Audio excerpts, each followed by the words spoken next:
Welcome everyone to week 2 of Black Twitch League. I am Camcom, joining you tonight with Cursive. Now, game 1 tonight we have Golden team Glacial names.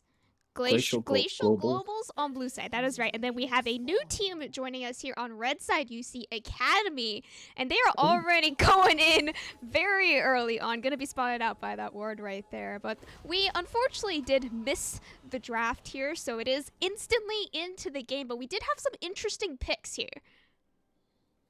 Yeah, there was a lot of interesting picks. So the Amumu got locked first in B1, right? And immediately I'm like, oh, Amumu support. Amumu support's super OP right Yeah. now.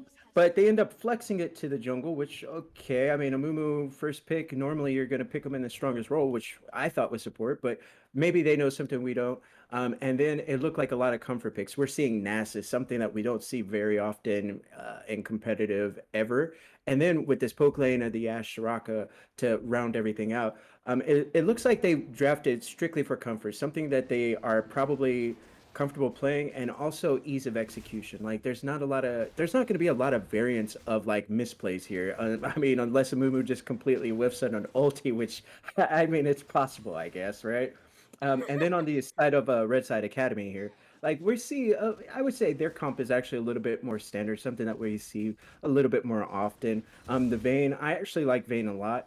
And I think that if she gets ahead in this game, like if she starts snowballing, it is going to be very, very rough for the side of Glacial Globals.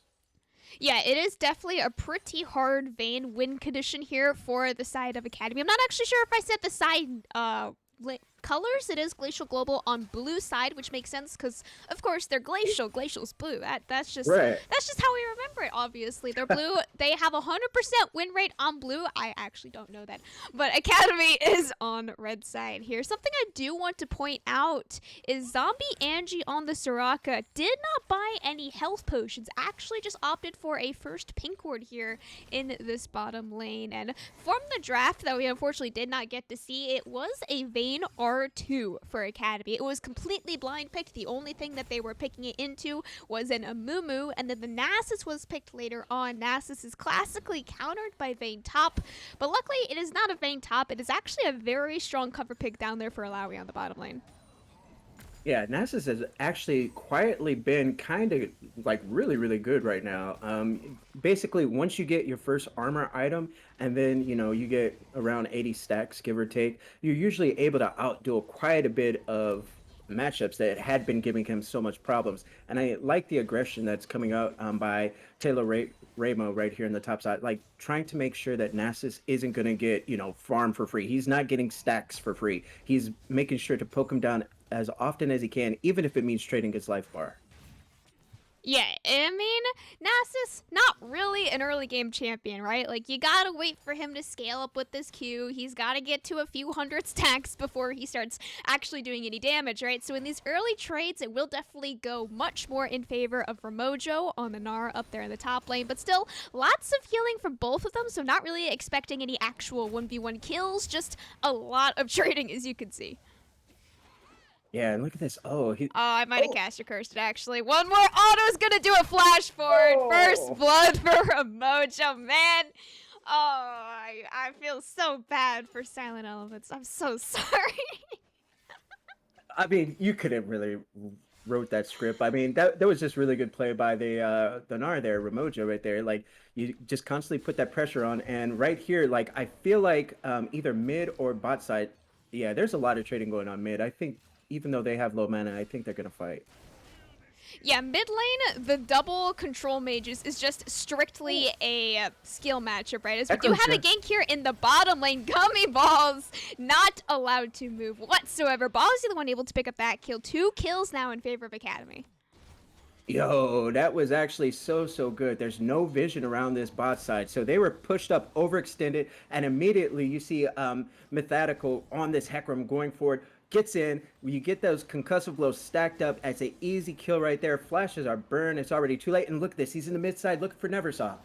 Yeah, Miracle already up here into the mid lane. Never saw you got no mana remaining on the Orianna. Can only run for so long. He does have flash up though, and of course Zombie roaming up very nice there on the Soraka. Soraka not really a roam champ, so he is going to be giving up a little more possible XP and gold than in engage support, right? But Mega. still, it is nice to see that he did roam up Mega. as once again 1v1 in the top Mega. lane. Silent Elements does not have flash, neither does Ramojo though, and one more auto doesn't even need it. Another solo kill in the top lane. Yo, just outplayed right there. Ramojo, we'll just call him Mojo because I can't say all that. He got that Sheen already, and that's something that's actually a pretty big power spike on almost any top layer. Once you pick up that Sheen, unless, well, now it looks like Silent Elements does have Bramble, so that's good. And if he can get, tabbies as well, that would help out a lot. To actually try to stabilize through this bot side. I'm sorry, through the top side. And actually on the bot side is what I was trying to turn to is this Cloud Drake is going to go ahead and get taken at 6 minutes here by Radical. And that all started just because the poor wave positioning for Silent Elements. Like you actually needed jungle pressure right there to break that freeze. And yeah, Methodical is here again. So we'll see what happens here. Oh, lose by 200 actually picked that up. I thought Radical did. Huh. Yeah, no, I don't know how Miradical actually didn't see him on the Cloud Dragon right there, as he definitely walked right past it, right? And then I guess it was just an unfortunate vision situation, right? Where I guess he probably just hugged that top wall and just didn't actually check the dragon. So it is a first dragon going over to Glacial Global, despite how poorly these lanes have gone so far.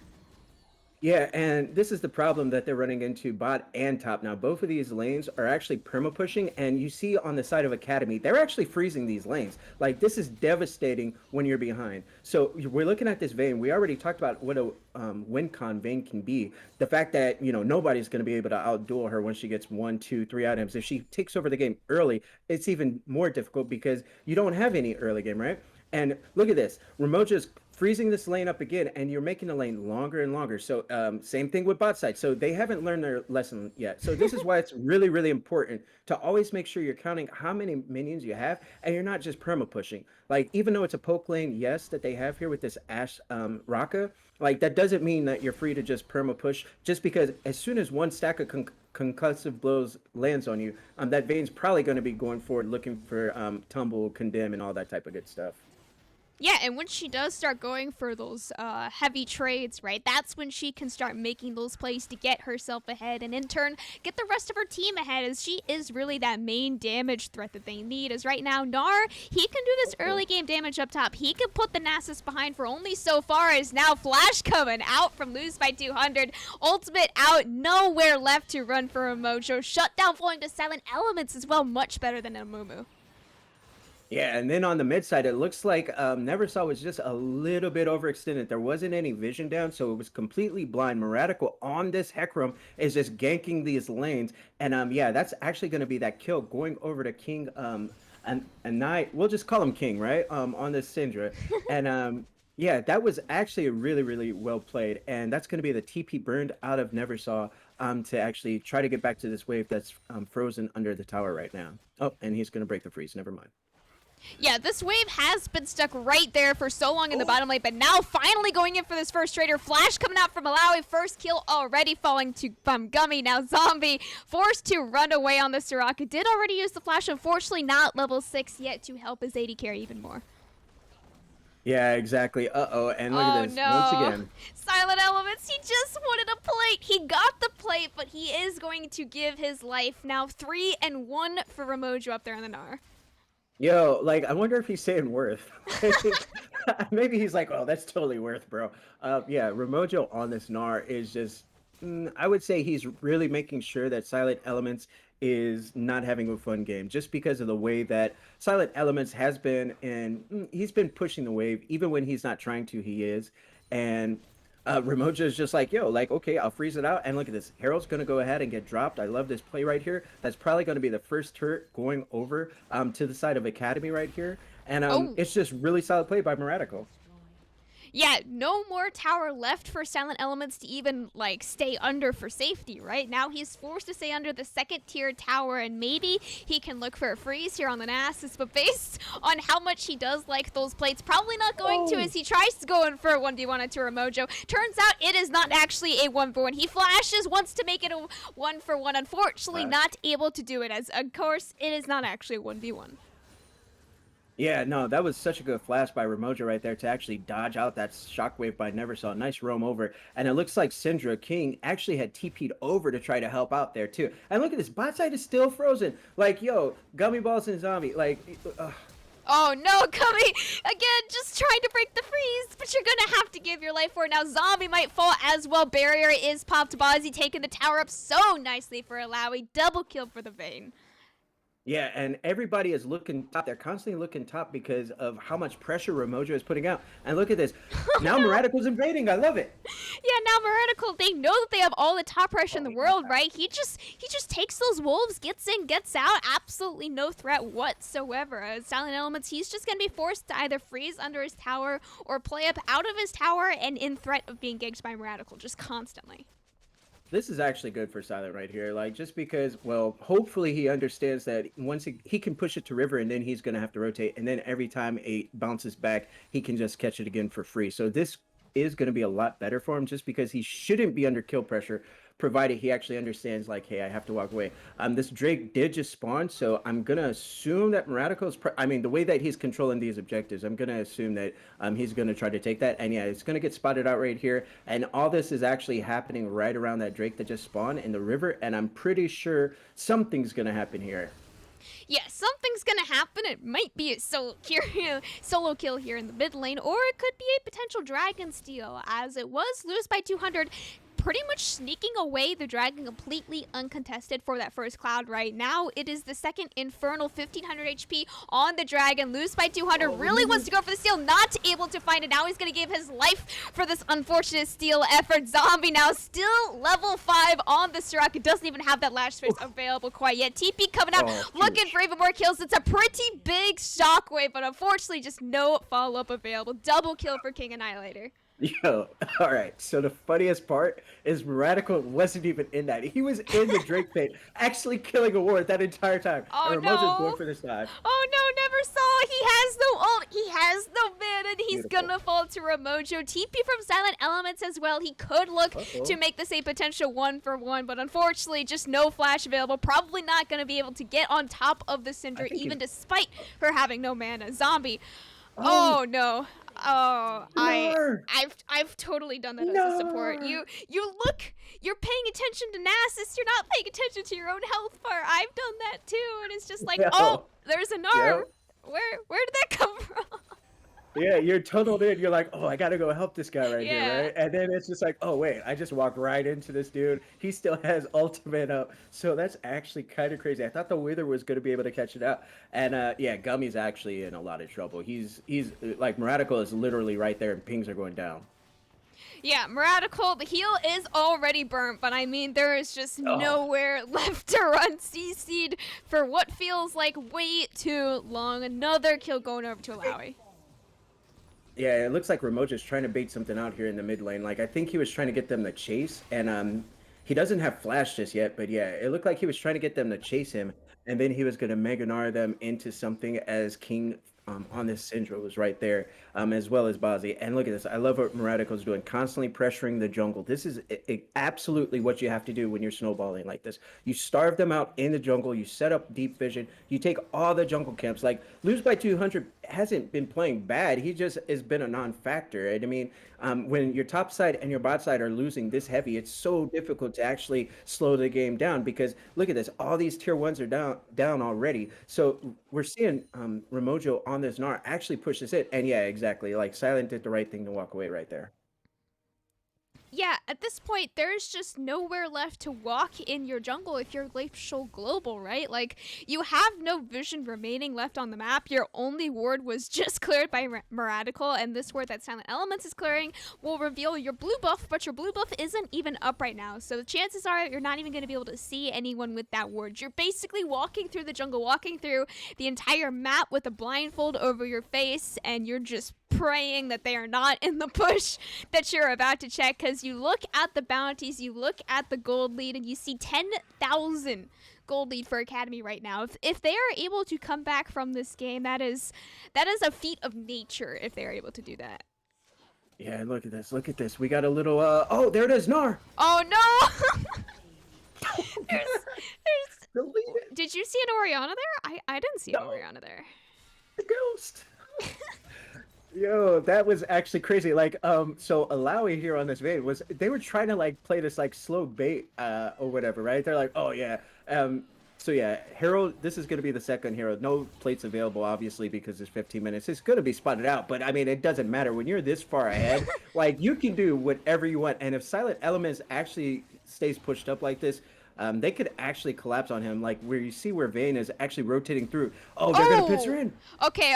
I would say that's a very nice flash right there. You know, at this point, your flash is probably not going to be used for a 5v5 engage, right? So if you're not playing for these steals, then you're really just setting yourself more and more behind. It is unfortunate that the ultimate was burned from Soraka as well. That is actually a very long ultimate cooldown, as there is a little bit of a 1v1 here in the bot lane. Lots of damage here coming out from Never. Saw flashing forward in as well, but he already used the shockwave and not enough damage. Syndra gonna be the one picking up that kill.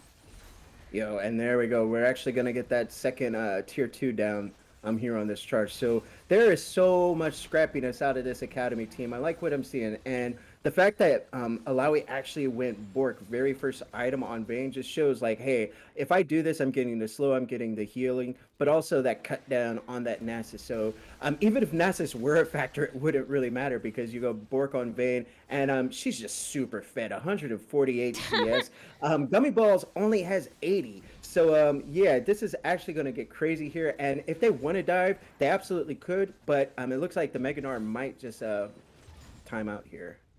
Yeah, it's about to time out here in a few seconds, and they don't really have a wave to dive with. The next dragon is spawning in just a few seconds here. Actually, it is already spawned there on the map as Academy. I think it was basically all summed up from how they played so strongly topside, right? Like, all of the resources from all of jungle and really a lot of mid lane was poured into getting Remojo ahead. And then in the 2v2 bot lane, it was just perma freeze landed. It was actually just Freljord down in bot lane, as, I mean, they're trying to face check their jungle right now, man. Like, I'm sorry, your jungle is just a death zone now. All your jungle belong to us. That says, yo, this isn't your jungle, bro. This is our jungle. Like, all this belongs to Academy. And top side, bot side, everywhere belongs to Academy right here. They're sieging it down. They got multiple. Oh, good flash. That was a really nice flash there onto Gummy. It was also a nice flash ultimate from Gummy as well, but unfortunately just so far behind. 10, 1, and 2 Remojo is on that Gnar. It is way too hard to even find a 1v1. It's much more than a 1v1 if you take any of these champions on 1v1. If you just look at gold, I mean... And this is actually the FF coming out of Glacial Globals. Unfortunately, that was a fairly large stomp in game 1 right there. I am going back to this screen. Yes. Yeah, I would just want to highlight like how well Academy played right there. A lot of the plays that they were doing are like literally things that I feel like teams probably take for granted. Like the rotation, the pressure that was caused by Remojo on the top side just helped out so much, because think about it this way. If Remojo wasn't like pressuring the Nasus the way that he was, Nasus free farming, that would actually mean that this bot side of Gummy Balls and Zombie Angel would actually be more of a dive threat for lose by 200. Like they'd be actually, because they had prio all the time, that means eventually lose by 200 would have went down there to try to get a gank off, you know, if it was just a AFK farm lane. So the fact that it got made bloody early, dirty early by Remojo in particular, and then you know you saw Bozy and Alawi on the Vayne Braum sort of duo just start popping off when there were these, when Gummy Balls and Zombie Angel needed help, when they needed, you know, jungler's attention, like they weren't actually free to do it because the jungler's trying to help out top, right? So it was just one of those things where I like the pressure that was caused on the top side. Maybe this was a comfort pick by this team. It is the first time that we're actually seeing them, and maybe it's just nerves. So you just shake it off, you dust it off, say, okay, we got that one out the way. Now we're free to win. Yeah, now we're free to win, and now you're able to see the post-game screen as well. Damage charts are honestly about what we expected. Ooh. Gnar up there, 14,000 damage in an 18-minute game. I mean, that's completely insane. This is still a best of 3, though. Of course, Glacial Globals now down 0-1, and again, I'm not too sure if we went over the scores from last week, but Academy, they did inherit an 0-1 score, but this was their first game. So like you look at the team, they're technically 0-0, but on paper they were 0-1 before the series. That is a game that they inherited. And from week 1, it was actually I think it was a remade game from Glacial Globals. So they are also 0-0 on paper at this point. So it was technically a very even matchup coming into it. But based on that, I hope that Glacial Globals are able to turn it around for game 2 here. But we will be going to a short break as we do transition into that game. Don't go anywhere. We'll be right back.